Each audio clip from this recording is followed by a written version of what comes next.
Aquí comienza Medicina Animal. El doctor Nicolás Pérez Gómez, médico veterinario, nos instruye sobre los cuidados a nuestras preciadas mascotas y el mundo veterinario en general. Esto es Medicina Animal. Señoras y señores, bienvenidos una vez más a nuestra cápsula Hablando de Salud Animal, junto a nuestro doctor Nicolás Pérez Gómez, médico veterinario y además cirujano de la Clínica Veterinaria Cruz Azul de Coyhaique. Querido Nicolás, muy buenas tardes, muy bienvenido a esta nueva cápsula. ¿Cómo estás, Brahim? Muchas gracias por invitarme nuevamente. Muy contento de estar aquí conversando de las cosas que a mí más me gustan, así que puedo venir cuando sea. Usted ya es de la casa. ¿Sí? Muchas gracias. Querido Nicolás, hoy día tenemos un tema muy interesante y que es, bueno, todos sabemos que hoy en día, más que antaño, el animal ya es parte de la familia, ya no es el adorno de antes, no es la mascota, pasó a ser un hijo, un integrante más de la familia. Y tenemos muchas consultas respecto a los riesgos de que estos animales, principalmente enfocados en perros y gatos, convivan casi permanentemente en nuestros hogares e incluso duerman con los miembros de la familia, ya sean con los niños o con adultos. ¿Eso Exacto. conlleva algún riesgo sanitario? Por supuesto que sí.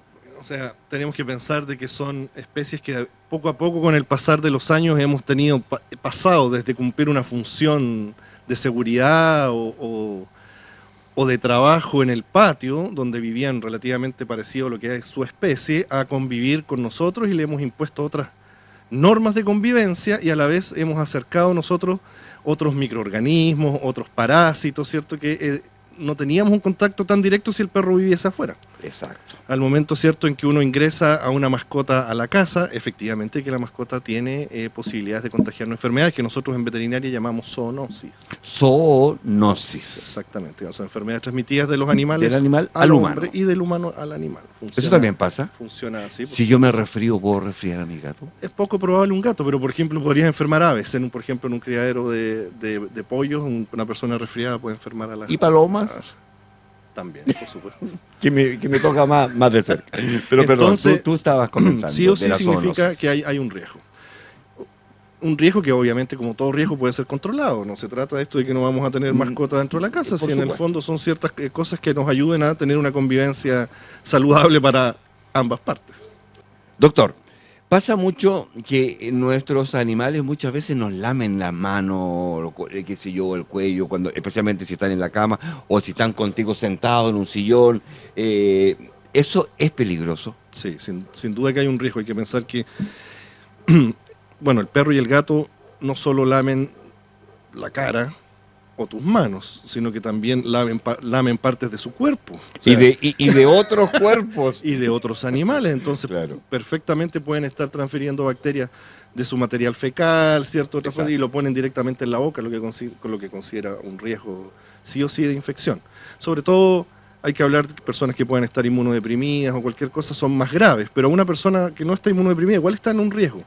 Siempre, por ejemplo, aquí sin duda me veo en la obligación de aterrizarlo a la patología zoonótica más común que tenemos nosotros, que es la hidatidosis.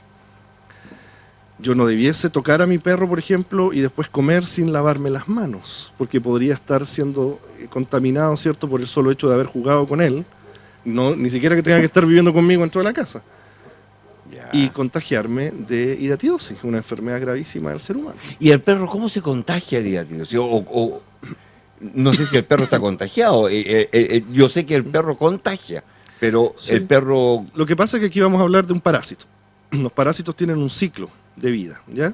El parásito adulto vive en el perro. Se fija a la mucosa del estómago, o sea, de su intestino, y empieza, digamos, a crecer como vagoncitos de un tren, hay que imaginarse. Correcto. Cuando ya llega a una edad, el último vagón, que está lleno de huevitos, lo elimina al ambiente y deja esos huevos esparcidos por donde él hace caca o donde él deambula. Ok. Esos huevos no infectan o no contagian a otro perro. lo que necesita es pasar por un hospedador intermediario. La parasitología es aquí asombrosa, ¿no? Hay que imaginarse toda una historia. Y Necesitan su transporte. en nuestra región, el que se come ese huevito es una oveja. Este parásito ingresa a la oveja, detecta que esto es su hospedador intermediario y forma un estado larvario, o sea, una segunda etapa de su crecimiento, donde se transforma en un hidátide, que es una bolsita llena de futuros parásitos, que por lo general futuro, claro, que por lo general enquista o forma en el pulmón o en el hígado. Cuando se faena el animal o muere este animal atacado por perro o faenado por un ser humano, El cordero. el cordero, ¿Ya? el perro se come este hidátide. No se come el huevo, a él lo que lo infecta es el hidátide, que viene lleno de cabecitas de futuros nuevos parásitos que entran al estómago del perro, se fijan. ¿Y esos son como larvitas o no? Son unas cabecitas chiquititas, muy difíciles en realidad de que lo veas, pero y se fijan y crece nuevamente otro parásito adulto y el ciclo continúa. Entonces, ¿cuál es el riesgo aquí?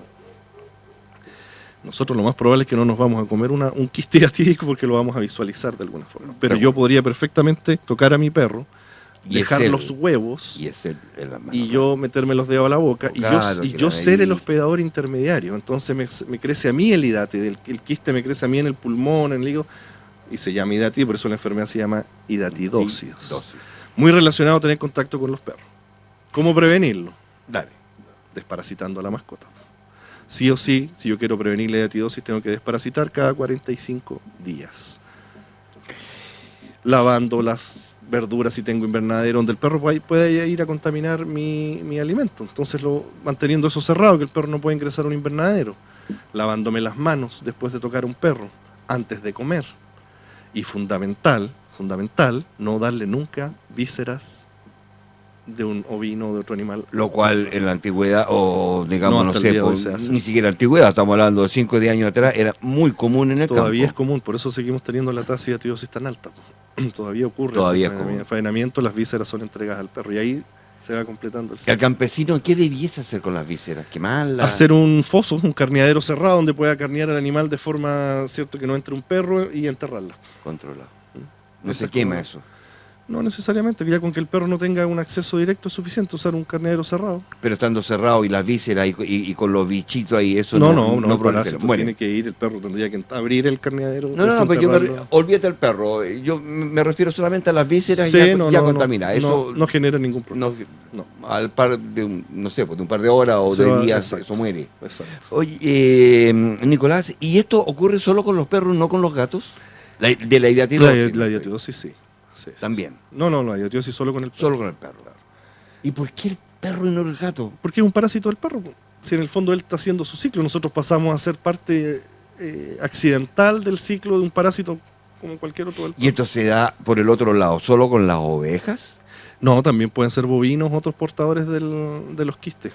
De hecho, aquí te tengo la novedad porque publicamos porque lo hicimos en conjunto con la Universidad Católica, la Facultad de Veterinaria de la Universidad Católica, ¿ya? Cruz Azul. Cruz Azul. Porque hice un hallazgo quirúrgico en una cirugía, encontré quistes hidatídicos en un gato.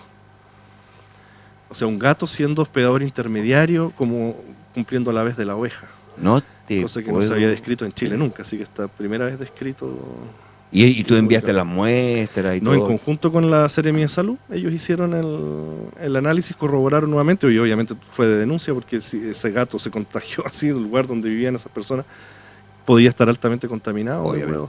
A pesar de que entiendo que no fue así, no encontraron personas con hidatidosis. ¿Y qué se hace? ¿Se sacrifica el gato? ¿Hay tratamiento? No, el gato vivió, se hizo tratamiento hasta cuando ya no podía tolerar, porque se forman estos quistes, forman unas pelotitas adentro, que son muy difíciles de extraer completamente. O por lo menos en este caso fue muy, muy complejo. Estamos conversando con el doctor Nicolás Pérez Gómez, médico veterinario, cirujano de la Clínica Veterinaria Cruz Azul de Coyhaique, y contándonos estas cosas tremendamente interesantes como este hallazgo que se hizo y acá en nuestra región. Querido Nicolás, otra consulta que salió en el matinal hace un par de días. Los perros y los gatos tienen dolor de diente, ¿les duele la muela como a lo humano? ¿Se sabe algo al respecto? O sea, Sí, no puedo ser más categórico. O sea, no pregunte, decida. Una vez me dijiste eso. Oye, pero muy interesante tu pregunta, porque aunque tú no lo creas, yo recuerdo en los primeros años de universidad haber escuchado docentes haber dicho que los animales no sentían dolor, que tenían los receptores para el dolor, pero no el dolor como lo siente el humano, que es una condición, ¿cierto?, invalidante, un estado mental. Dado que durante muchos años nosotros nunca le adjudicamos estado mental a los animales, en el fondo eran como la definición muy antigua de Descartes, que decía que eran máquinas biológicas, pues en el fondo que tienen los mecanismos, pero no tenían alma, espíritu, menos van a tener mente. Cosa que la ciencia ha botado por el suelo ya hace años, a pesar de que nosotros aún de muchas maneras no nos queremos convencer. Lo que dice la ciencia hoy en día es que los animales sienten exactamente igual que sentimos nosotros, que cualquier animal, no solo perros y gatos, que tenga un sistema nervioso centralizado, es capaz de tener emociones complejas. Ese es un tema que el dolor. El tema del animal sintiente es un tema que entiendo lo vamos a ver en la próxima cápsula, ¿no? Hoy en el matinal, no recuerdo el contexto, pero salió el tema de que cuando uno anda con dolor de dientes, de muela, es otra persona, ¿cierto? Es decir, no me venga a mirar feo porque me voy a enojar de inmediato y es producto del dolor que tú tienes. Entonces salió la conversa, dice, oye, a lo mejor el perro, ¿cierto? Cuando te muerde, pero jamás ha mordido a nadie, puede ser producto de que... Te estoy hablando que estábamos conversando personas que no teníamos absolutamente nada que ver con el tema, claro. Y dijimos en esa oportunidad, se lo vamos a consultar a Nicolás cuando venga, porque alguien dijo por ahí, pucha, hay razas que de repente por los ataques, sí, puede ser que genéticamente sean más propensos a ataques, ¿cierto? Pero de pronto tenemos animales que sin de la nada se pueden poner más furiosos, si tú quieres, de alguna manera. Y eso... pensábamos, oye, a lo mejor le duele la muela. Sin duda que el dolor es un gatillante de una agresividad que pudiese considerarse completamente natural, que es defensiva. Claro. Estoy con dolor, siento que tú te acercas, me vas a generar más dolor o igual dolor y puedan morder. Esto de tener un dolor de muelas o tener un dolor, puede sentir cualquier dolor, o sea, puede tener un cólico renal, puede tener un montón de cosas que es muy difícil a veces, dado que no nos dice dónde le va a doler o dónde le está doliendo. Puede reaccionar, obviamente lo primero que notan las personas es que se está comportando extraño y muchas de las veces que se está comportando tan extraño es porque tiene dolor, y si llegara a atacar es porque obviamente el dolor lo supera. Es muy, muy común en la práctica clínica que llegue perro atropellado con el dueño mordido. Claro.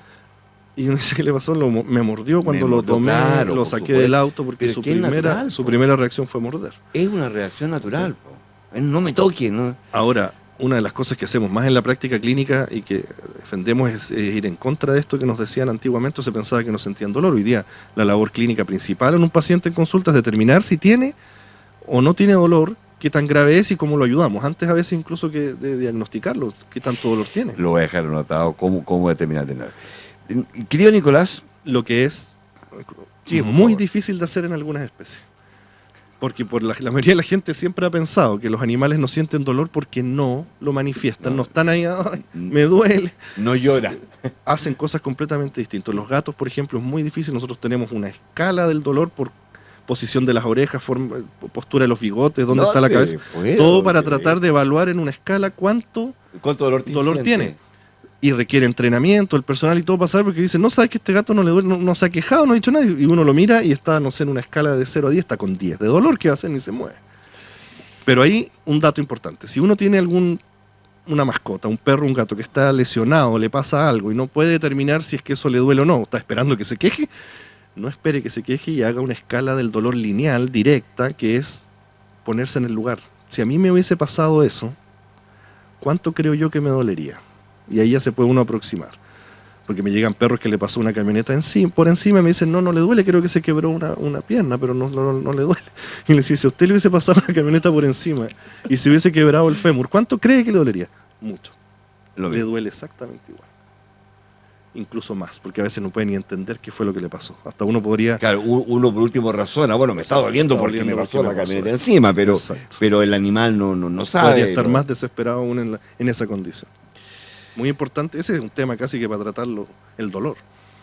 Vamos a tratar el dolor en nuestra próxima cápsula.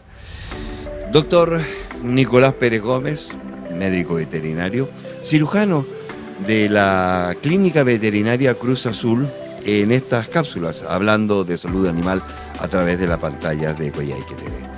Querido Nicolás, será hasta una próxima oportunidad en donde vamos a seguir conversando de estos interesantes temas. Muchas gracias, Freddy. Cuando quieran. Un abrazo. Queridos amigos, seguimos con nuestra programación habitual. Hasta pronto.